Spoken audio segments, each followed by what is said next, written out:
ஆலயா cotton வேட்டிகள் ஷர்ட்டுகள் wedding celebration. என் நெஞ்சில் குடியிருக்கும்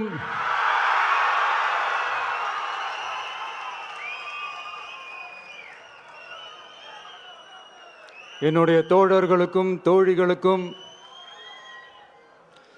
தமிழக மக்களுக்கும் என்னுடைய வணக்கம்.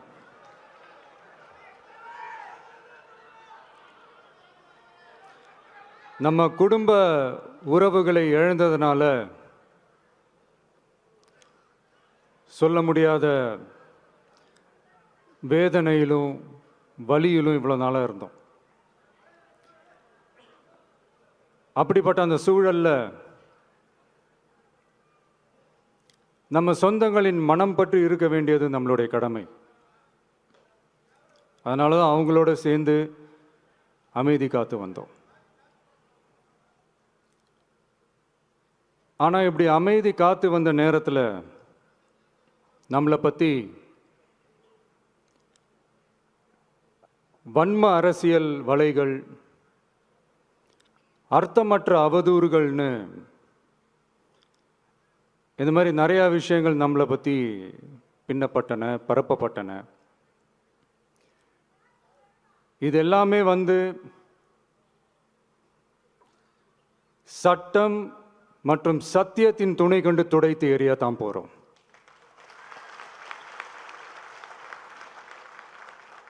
பட் அதுக்கு முன்னாடி தமிழக சட்டமன்றத்தில் நமக்கு எதிராக நிகழ்த்தப்பட்ட ஓர் உரைக்கு ஒரு நாகரிக பதிலடி கொடுக்கணும்னு நான் நினைக்கிறேன்.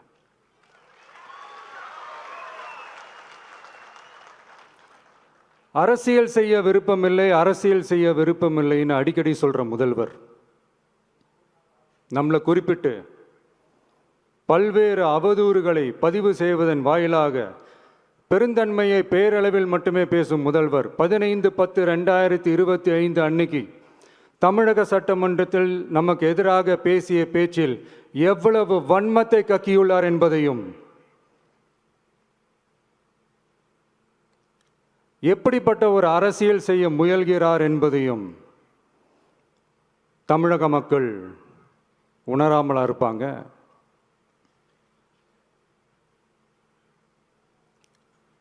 இந்த கரூரோடு சேர்ந்து 5-6 மாவட்டத்துக்கு இந்த மக்கள் சந்திப்பு நிகழ்ச்சிகள்லாம் நடத்தியிருக்கிறோம், போயிருக்கிறோம். அங்கெல்லாம் இந்த லாஸ்ட் மினிட் வரைக்கும் எங்களுக்கு அந்த இடம் கொடுப்பாங்களா மாட்டாங்களா, பெர்மிஷன் தருவாங்களா மாட்டாங்களா, இப்படியே இழுத்து அடிச்சுக்கிட்டு இருப்பாங்க. தான் நாகப்பட்டினத்தில் சொன்னது மாதிரி தான். நாங்கள் ஒரு இடம் செலக்ட் பண்ணி கேட்போம், மக்கள் நல்லா ஸ்பேஷியஸாக நின்று பார்க்குற மாதிரி. பட் அவங்க அதையெல்லாம் ரிஜெக்ட் பண்ணிவிட்டு மக்கள் நெருக்கடியோடு நின்று பார்க்குற மாதிரி ஒரு இடத்த செலக்ட் பண்ணி எங்களுக்கு கொடுப்பாங்க. இது டிஃபால்ட்டாக எல்லா இடத்துலையும் இந்த ஒரு ஆர்கியூமெண்ட் நடந்துகிட்ருக்கோன்னு வைங்க. அது மட்டும் இல்லை, இந்தியாவிலேயே எந்த ஒரு அரசியல் கட்சி தலைவருக்கும் கொடுக்கப்படாத கண்டிஷன்ஸ். பஸ்ஸுக்குள்ளேயே இருந்து பார்க்கணும், மேலே கை காட்டக்கூடாது, இப்படிலாம் ஒரு அதீத கட்டுப்பாடுகளை கொடுத்த உடனே எங்கள் சைட்லேருந்து ஒரு அறிக்கையும் வெளியிட்டோம். அது மட்டும் இல்லை, தமிழக வெற்றி கழகம் சார்பாக அனைத்து கட்சிகளுக்கும் சமமாக ஒரு முறையான ஒரு பொது வழிகாட்டு முறைகள், SOPஸ்ன்னு சொல்லுவாங்க, அதையும் வழங்கணும்னு சொல்லி உயர் நீதிமன்றத்தையும் நாடி இருக்கணும். இதுவும் தமிழக மக்கள் உணராமலா இருப்பாங்க? இப்படி ஒரு அரசியல் காழ்ப்புடன், நேர்மை திறனற்று நம்மளை பற்றி குற்றம் சாட்டியுள்ள குறுகிய மனம் கொண்ட முதல்வர் அவர்களுக்கு ஒரு சில கேள்விகள்.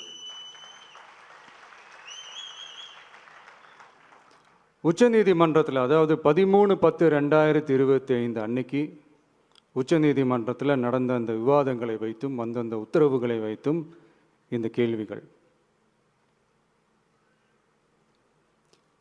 இப்படி பொய் மூட்டைகளாக நம்மளை பற்றி இந்த அவதூறுகளை அவிழ்த்து விட்ட முதல்வர் அவர்களுக்கும் திமுக அரசுக்கும் சார்பாக கோடிகளை கொட்டி அமர்த்தப்பட்ட அறிவார்ந்த வழக்கறிஞர்கள் அவங்க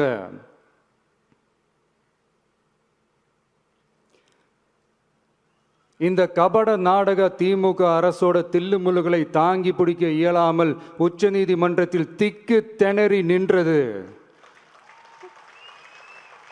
முதல்வர் அவர்களுக்கு மறந்துவிட்டதா? இந்த கரூர் சம்பவத்துக்கு அப்புறமே அவசரமா ஒரு தனிநபர் ஆணையம், அந்த தனிநபர் ஆணையத்தை அவமதிக்கிற மாதிரி அரசு உயர் அதிகாரிகள், காவல்துறை உயர் அதிகாரிகள் எல்லாருமே நம்மளை பற்றி ஃபுல்லாக இந்த அவதூறுகள் பரப்பி ஒரு செய்தியாளர்கள் சந்திப்பு அவசரமாக. இதெல்லாம் ஏன் நடக்குது, எதுக்காக நடக்குது அப்படின்னு ஒட்டுமொத்த தமிழக மக்களும் கேள்வி கேட்க ஆரம்பிச்சாங்க. இதுவும் தமிழக முதல்வர் மறந்துட்டாரா? அதுக்கப்புறம் அந்த தனிநபர் ஆணையத்தை தலையிலேயே கொட்டி வீட்டுக்கு அனுப்பிச்சிட்டாங்க, அது வேறு விஷயம்.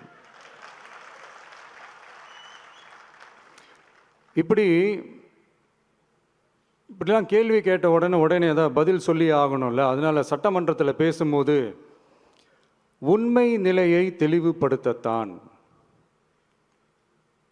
அப்படின்னு ஏதோ இந்த சட்ட ரீதியாகவும் சத்தியத்திற்காகவும் நடந்தது போல ஏதோ சாமர்த்தியமாக பேசுகிறதா நினச்சி பேசியிருக்காங்க. இப்படி ஒரு 50 வருஷமாக பொது வாழ்க்கையில் இருக்கிற ஒருத்தவங்க ஒரு முதல்வர் அவர்கள் சொன்னது எவ்வளவு பெரிய ஒரு வடிகட்டின பொய், சப்பை கட்டுன்னு நான் சொல்லலை, உச்ச நீதிமன்றம் சொல்லியிருக்கிறாங்க.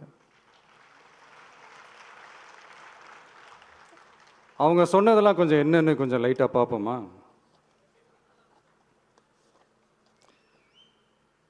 The comments which have been made before the media by the top officers of the police department may create doubt in the minds of the citizenry on impartiality and fair investigation. The faith and trust of the general public on the process of investigation must be restored in the criminal justice system. அதாவது அரசு காவல் உயர் அதிகாரிகள் ஊடகங்களிடம் பேசியது என்பது பொதுமக்களிடையே நியாயமான விசாரணை நடக்குமா என்ற சந்தேகத்தை ஏற்படுத்தக்கூடும் என்றும்,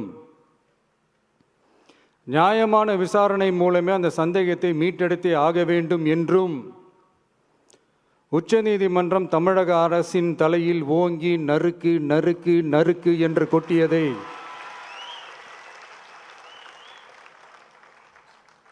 முதல்வர் அவர்கள் மறந்துட்டாரா?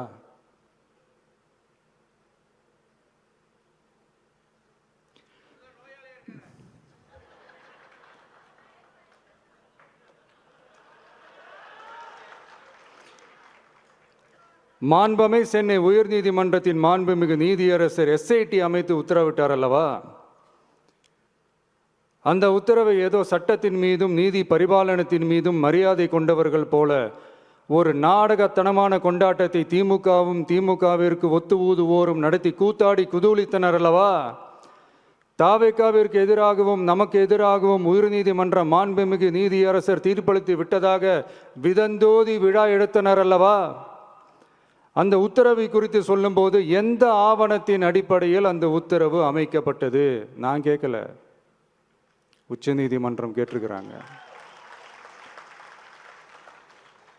The judgment is completely silent about how learned single judge arrived at such a conclusion and what material was pursued by the court என்று உச்சநீதிமன்றம் உரத்த குரலில் கேள்வி கேட்டது. அப்போதும் கூட உச்சநீதிமன்றத்தில் திமுக அரசுக்காக வாதாடிய அறிவார்ந்த மூத்த வழக்கறிஞர்கள் பதில் சொல்ல இயலாமல் வாய் மூடி மௌனம் காத்ததை நாடே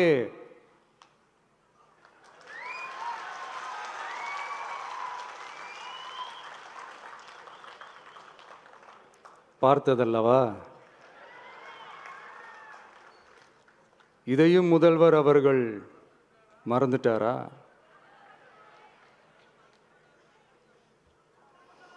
Such petition ought to be dealt with by the division bench, registering as public interest litigation in right earnest and not to be dealt with by a single bench. அதாவது பொது வழிகாட்டு முறைகளான எஸ்ஓபி அமைக்கப்பட்டு வெளியிட வேண்டும் என்ற கோரிக்கையுடன் வந்த ரிட் மனுவை நீதிபதிகள் டிவிஷன் பெஞ்ச் தான் கையாள வேண்டும், தனி நீதிபதி பெஞ்ச் கையாளக்கூடாது என்றும் உச்சநீதிமன்றம் சொன்னதல்லவா? அது மட்டுமா, கோரிக்கையே இல்லாமல் எஸ்ஐடி அமைக்கப்பட்டது எந்த வகையில் சரி என்றும் கேள்வி எழுப்பியது உச்சநீதிமன்றம். இது எல்லாமே அறியாமலோ இல்லை அறியாதது போலவோ உச்சபட்ச அதிகார மயக்கத்தில் இருந்து பேசினாரோ முதல்வர் அவர்கள்? மனிதாபிமானம், அரசியல் அறம், மாண்பு இதெல்லாம் எதுவுமே இல்லாம வெறும் பேச்சில் மட்டுமே பேசிக்கிட்டு அரசியல் ஆதாயம் தேடுற ஆட்டத்தை ஆடத் தொடங்கிவிட்டார் முதல்வர் அவர்கள்.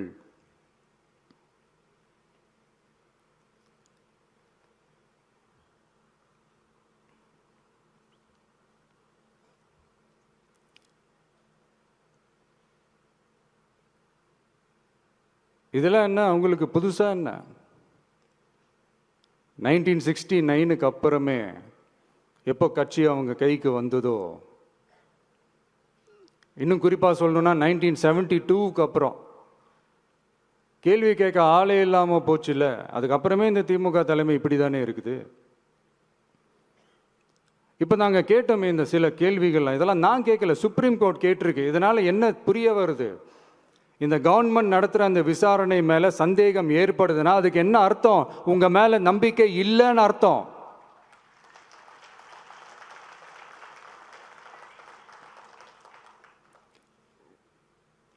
இதெல்லாம் ஏன் எதுக்காகன்னு முதல்வர் அவர்களுக்கு புரியுதா?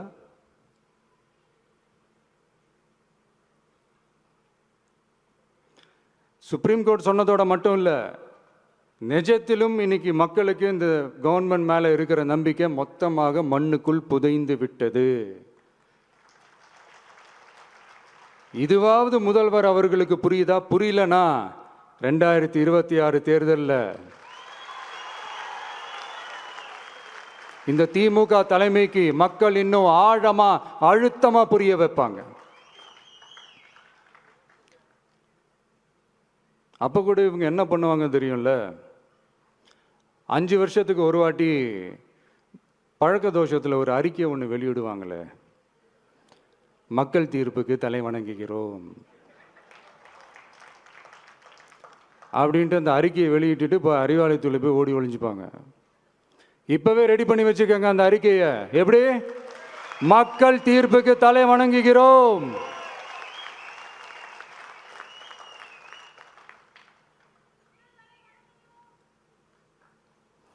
நான் போன பொதுக்குழுவில் சொன்னதை தான் இங்கே நான் திரும்பவும் சொல்கிறேன். இயற்கையும் இறைவனும் நம் தமிழக சொந்தங்களின் வடிவில் மாபெரும் மக்கள் சக்தியை நம்ம கூடவே நிற்கும் போது எம் மக்களுக்கான அரசியலை தடுப்பவர் எவர்? அதனால தோழர்களே, நமக்கு வந்திருக்கிற இந்த இடையூறு வெறும் டெம்பரவரி மட்டும்தான். எல்லாத்தையும் தகர்த்தெறிவோம், மக்களோட கை கோர்த்து நிற்போம், மக்களோட களத்தில் போய் நிற்போம். நம்ம பயணத்தில் தடம் மாறவே மாட்டோம். இப்பவும் சொல்றேன், 2026 2 பேருக்கு நடுவில் தான் போட்டியே. ஒன்று, இன்னொன்று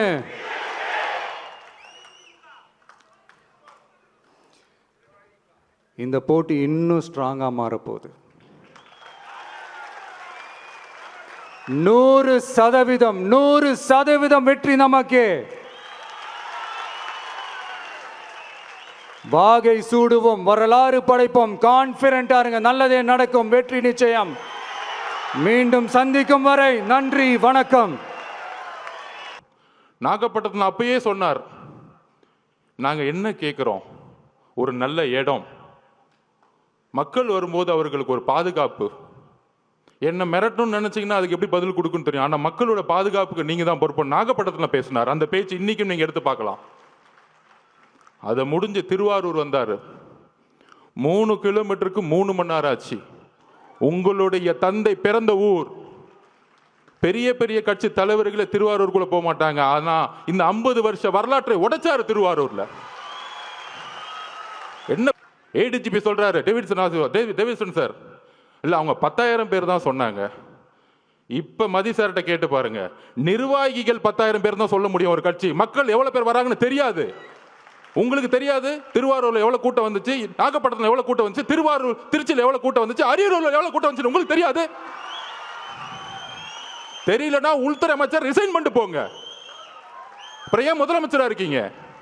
மக்களோட பாதுகாப்புக்கு உங்களுக்கு வந்து கொடுக்கறதுக்கு தைரியம் இல்லைன்னா ஏன் ரிசைன் பண்ணிட்டு போயிடுங்க. இப்பயே நாங்க 41 உறவுகளை இழந்திருக்கோம். எங்களுக்கு தெரியும் அந்த வழி. எங்களோட குடும்பம் ஒட்டுமொத்த மாவட்ட செயலாளர் மதி மேல தவறுன்னு சொன்னா அப்புறம் எதுக்கு முதலமைச்சர் ஒருத்தர் இருக்கீங்க? ஒரு இன்டெலிஜென்ஸ் எதற்கு இருக்கு? ஆதவர்ஜனா சாப்பிட்டாரா தூங்குறாரா பாக்குறதுக்கா, இல்ல தலைவர் வீட்டு விட்டு வெளியே வந்தாரா பாக்குறதுக்கா இன்டெலிஜென்ஸ் இருக்கு? ஒட்டுமொத்த காவல்துறையும் செயல் இழந்திருக்கு இன்னைக்கு.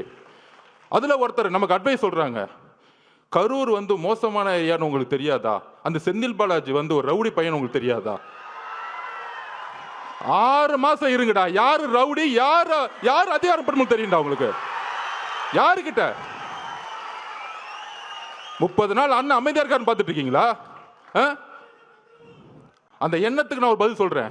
நேத்து கோவை மாவட்டத்தில் நம்மளோட சகோதரி மிகப்பெரிய பாலியல் பலாத்காரத்துக்கு உட்படும் பொழுது தவறு நடந்துச்சுன்னு எல்லாம் போராட்டம் பண்றாங்க. கோயம்புத்தூர்ல போராட்டம் பண்றாங்க. அதுக்கு உடனே திமுக ஆதரவாளர்கள் அந்த பொண்ணு ஏன் 11 மணிக்கு அங்க போச்சு? அறிவு இல்லையாடா திமுக காரங்களும்? அறிவு இல்லை. நீங்க எல்லாம் பெண் குழந்தைங்க பெற்றிருக்கீங்களா இல்லையா? உங்களுக்கு அறிவு இருக்கா இல்லையா? பெண்ணும் ஆணும் எங்க வேணாலும் போகணுங்கிற சுதந்திரம் இருக்கக்கூடிய தமிழ்நாடு தலைவர் வந்த பிறகு மாத்து வர்றா.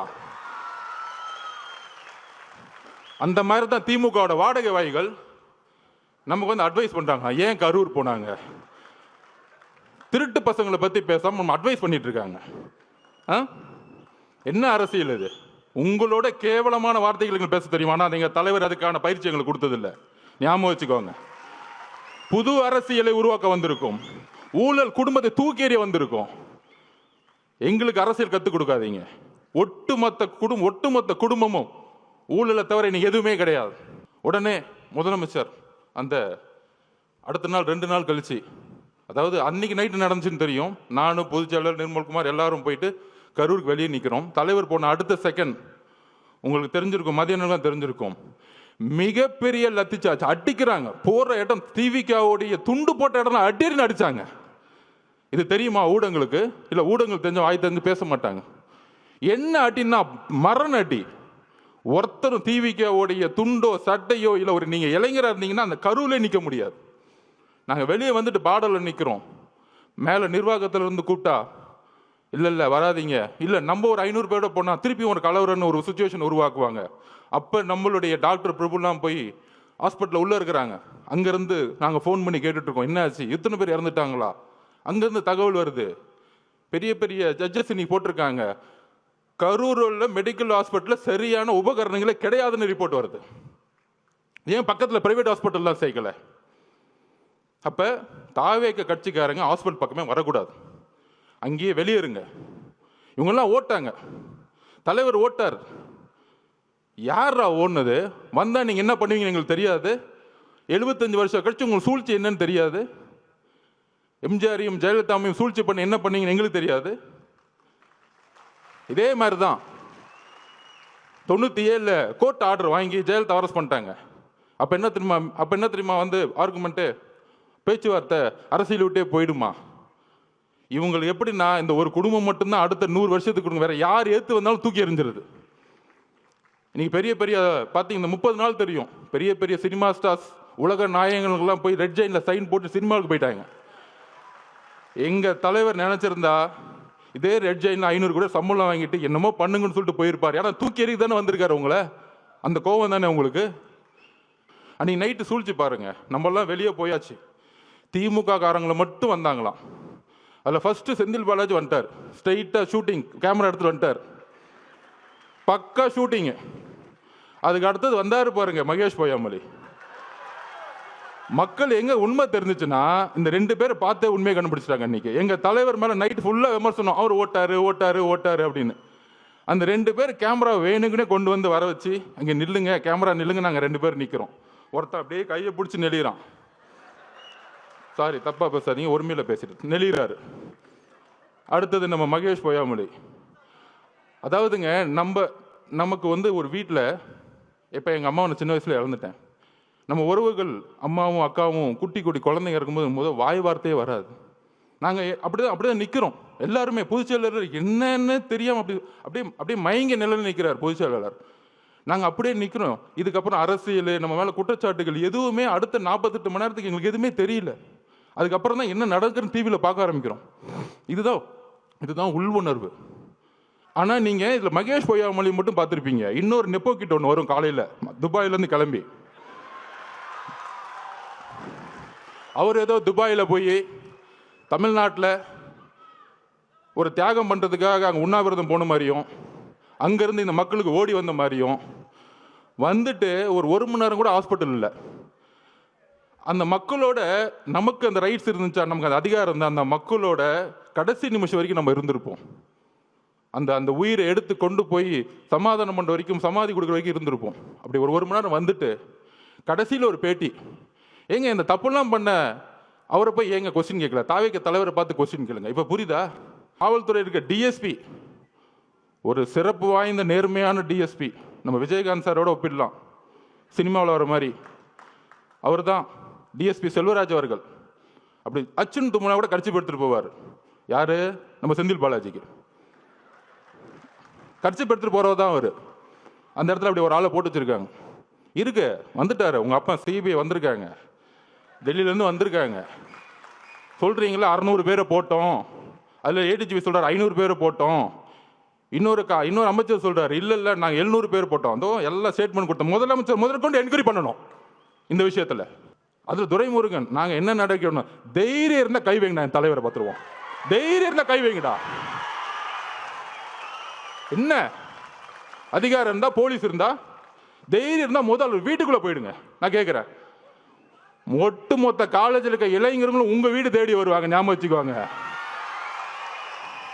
அதுக்கப்புறம் இன்னைக்கு இருக்க ஸ்டாலின் திமுக காந்தியை மட்டும்தான் ஃபாலோ பண்றாங்க. உடனே காங்கிரஸ்காரங்க தப்பா நினைச்ச கூடாது. என்னங்க எங்க தலைவரை பத்தி திமுகவோட நோக்கி நீங்க கொண்டு போறீங்க அப்படின்னு சொல்றீங்க. உங்க கையில காசு இருந்தா ஒன்று எடுத்து வச்சுக்கோங்க, இந்த காந்தியை மட்டும்தான் அவங்க ஃபாலோ பண்றாங்க. ஆலயா காட்டன் வேட்டிகள் ஷர்ட்டுகள் வெட்டிங் செலிப்ரேஷன். பிளே ஸ்டோர் மற்றும் ஆப் ஸ்டோரில் இருந்து பாலிமர் செயலியை QR கோடு மூலம் பதிவிறக்கம் செய்யுங்கள். செய்திகளை உடனுக்குடன் பெறுங்கள்.